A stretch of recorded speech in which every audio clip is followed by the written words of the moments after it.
Greetings! In today's video, I will be taking a look at this set of alcohol markers from ARRTX. These are from their Oros range. It is a set of 90 colors, and they are the kind that is double-ended with a brush tip that is made from felt and is quite soft, and also a chisel tip that is felt as well, but a bit more firm. They come in a nice box with a handle that also serves as a way to carry the box or to keep it closed. You can also use the lid. When you open it up, you can use the lid as a way to prop up the box to give you easy access to the markers. I did take a look at the box before filming, and I organized the markers in the same order that they are on the swatch card that comes with the set. So that's the thing that you didn't see, but I wanted to make sure that everything traveled well and was good to go. Like I said, it comes with a little info card and also a swatch sheet. There's a few tips on how to use the markers on the swatch sheet. The most important one being that it's always best to keep the markers horizontal so that you don't have the ink pool at one end of the marker. I quite like that the markers have these two particular nibs. The brush nib is the one that I use the most. It is a bit softer. I find it very versatile because you get the really fine tip, but you can also cover a lot of area really quickly. The chisel tip, I don't really use personally. I wouldn't know what to use it for. I find it's a bit too easy to get streaks, and unless I have like a big area to cover with no complex contour to work around, I don't really think I would see a use for them. It is also worth noting that these markers have a triangular barrel, so they're not round, and that feature is there to prevent the markers from rolling off the table. Once I was ready to go with the markers, I used their swatch sheet that came with the set, and I took the format of the swatch sheet, the little two rectangles, to mean that the first one is for the brush nib and the second one is for the chisel nib, to see if both are working properly.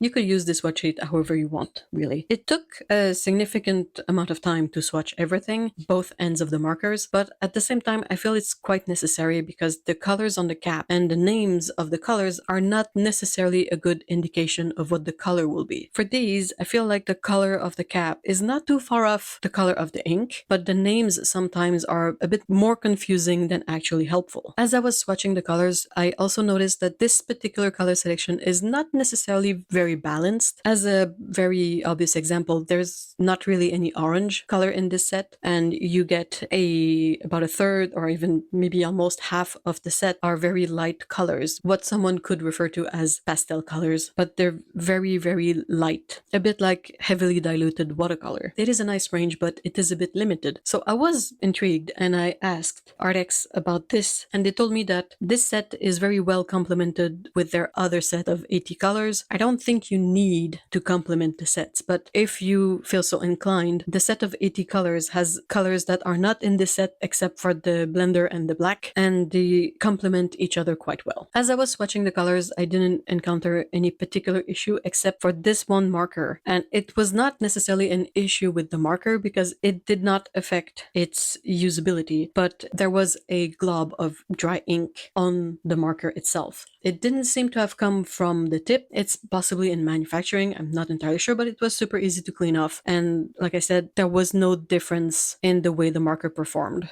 And again, as I swatched them, all of them worked out well. None of them was dry or any other weird issue with the markers. The next step for me was to try them out on a little drawing, a little demo drawing. I like alcohol markers, but I'm not particularly a marker artist, quote unquote. So the way I like to use these is preferably on marker paper, because it's the paper that's made in a way that the ink doesn't bleed through the page and it doesn't spread. Like the paper doesn't necessarily soak up all the ink from the pen. And I like to use the markers as sort of a base color for other mediums like crayons, like color pencils. I like it because it is an even color and you can sort of set a base tone that will completely cover the color of the paper. As I was working with them, I noticed that the markers, at least on this particular paper, have a very noticeable drying shift, in a sense that when you put down the ink, it looks really wet, and then as it dries, you get the actual color of the ink. So in that aspect, that's when the swatches are super useful to reference, because they will show you what color you'll get. They also blended in a really interesting way on this paper again. I kind of felt like it had this slightly watercolor kind of look to it. It reminded me of when you use digital drawing softwares and they try to mimic watercolor, but they're not quite there yet. The colors, they blend well, and it was really interesting to work with them on the paper. And then when the ink was completely dry, I was able to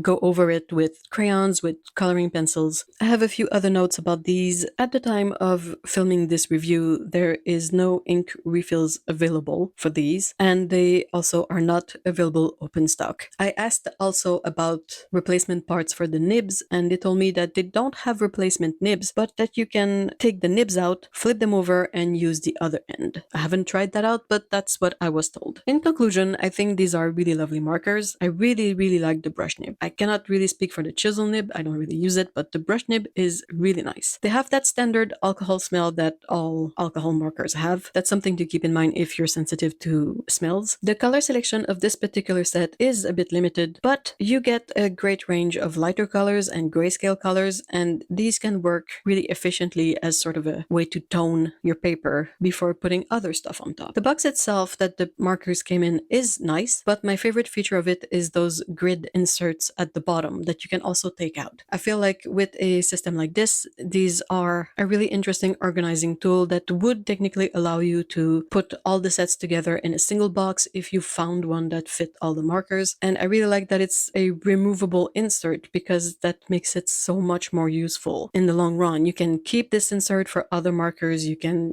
organize your collection as you want. And I really like this feature of the box. Overall, I really like the markers. They're quite affordable. They're about $1 per marker, which is significantly different from the markers that I quote unquote grew up with as a budding artist that were about $5 to $7 per marker back then. So this is pretty cool. And I think that if you're crafty enough, you can possibly use these markers and get refills for other alcohol markers out there and, match the color as best you can and still continue using these markers. I don't think that them running out of ink is necessarily the end of these markers. I think that you could make do with alcohol ink and the markers and MacGyver something together. We like prolonging the life of our supplies here, so this is something that I would encourage you to do. I would also love to hear what you think of alcohol markers in general or of these particular markers if you've tried them. A big thank you to ARRTX for sending me these to try out. Again, please share your thoughts in the comments. Thank you so much for watching and see you all in the next one. Take care. Bye bye.